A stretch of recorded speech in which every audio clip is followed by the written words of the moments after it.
Once upon a time in New York City, there was a woman named Emma.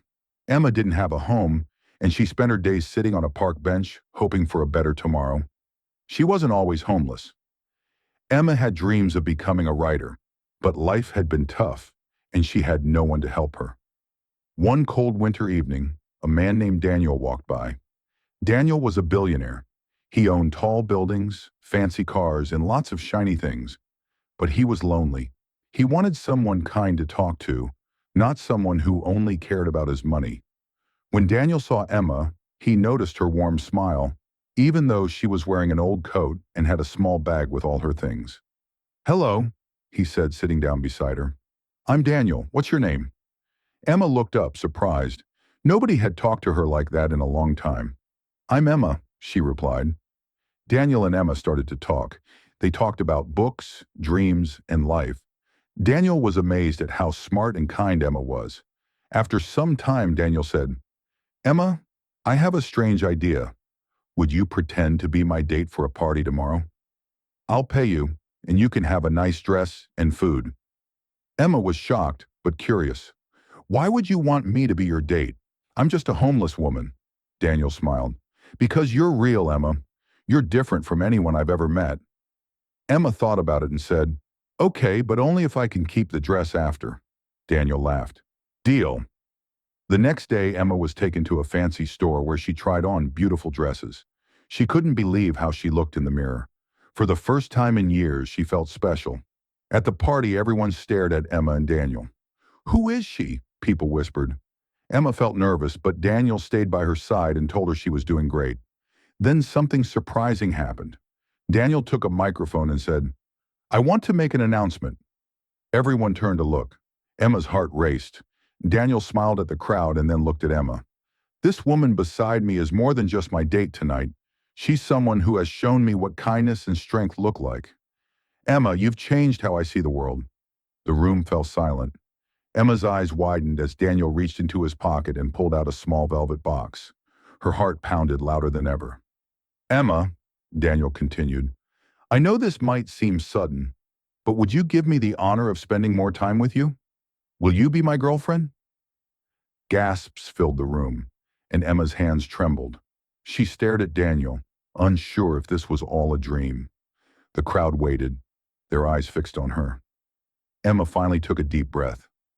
"Daniel," she said softly, "I don't know what to say. This is all so overwhelming." Daniel smiled warmly. "Just say what you feel, Emma. No pressure." Emma looked around the room, then back at Daniel. I don't want to disappoint you. You've been so kind to me, but I don't know if I'm ready for this." Daniel nodded, still smiling. "That's okay. How about we take it slow? Let's just start with a proper dinner tomorrow.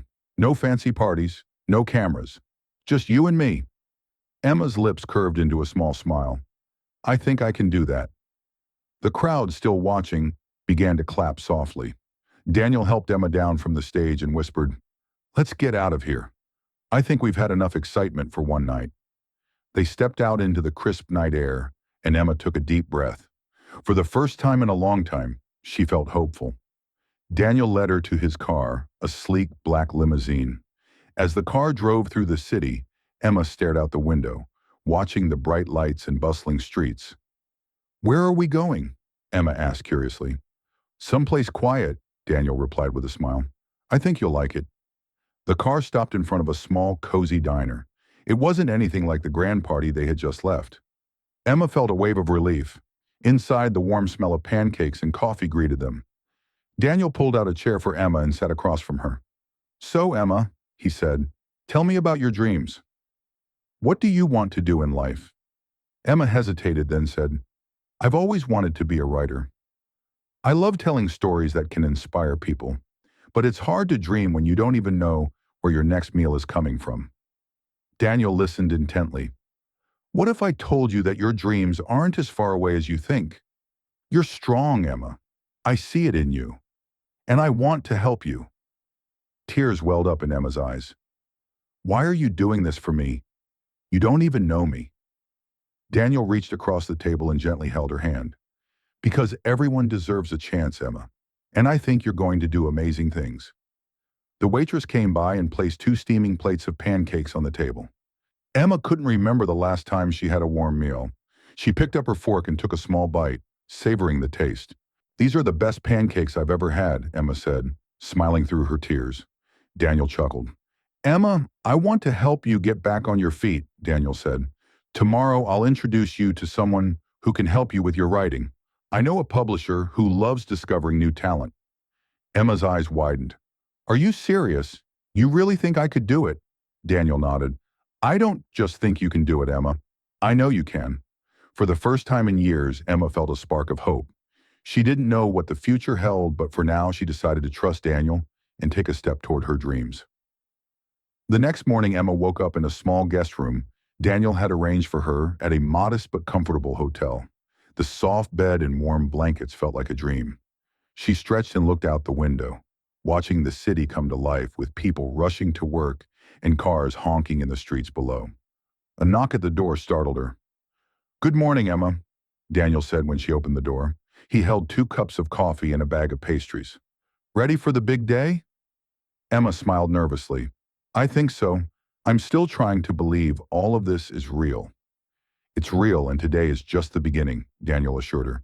"Eat up, and then we'll head to the publishing house." The ride to the publisher's office was filled with excitement and nervous chatter. Daniel explained how he had called in a favor with an old friend who ran a small but respected publishing company. "Don't worry," he said. "Just be yourself and show them your ideas. They'll see the talent I see in you." When they arrived, Emma was greeted by a kind woman named Margaret, the head editor. Margaret shook Emma's hand warmly and invited her to sit in her office. "Daniel has told me wonderful things about you, Emma," she said with a smile. "I'm excited to hear what you have in mind." Emma took a deep breath, feeling her nerves settle. She had always dreamed of this moment, but never thought it would come so suddenly. She shared her story, her passion for writing, and the ideas she had for her first book. Margaret listened intently, nodding and taking notes. After a long conversation, Margaret said, "I think you have something special, Emma. Your ideas are fresh, and your heart is in your writing. I'd love to work with you. We can start with a short story collection and see where it leads." Emma's heart skipped a beat. "You really think so?" she asked, her voice shaky. Margaret smiled warmly. "Absolutely. You've got what it takes, and I'm excited to see where your words can take you." Later that day, as Emma walked out of the publishing house with Daniel by her side, her mind was racing. She had just signed a contract for her first book. It was more than she had ever dreamed of, but it felt real now, like her future was finally beginning. "Thank you, Daniel," she said softly, tears welling up in her eyes. "You changed my life." Daniel smiled, his eyes full of kindness. "No, Emma, you changed your own life. I just helped you see it." As they walked through the streets of New York City, Emma knew that this was just the beginning. She had a long journey ahead of her, but for the first time in a long time, she felt ready. With Daniel's support and her newfound belief in herself, Emma was determined to write the stories that would inspire others, just as she had always dreamed. Thank you for watching till the end. I hope you enjoyed the story. If you did, don't hesitate to like the video and share it with your friends too. Subscribe to our channel and turn on the notification bell for more fascinating stories. Have a nice day.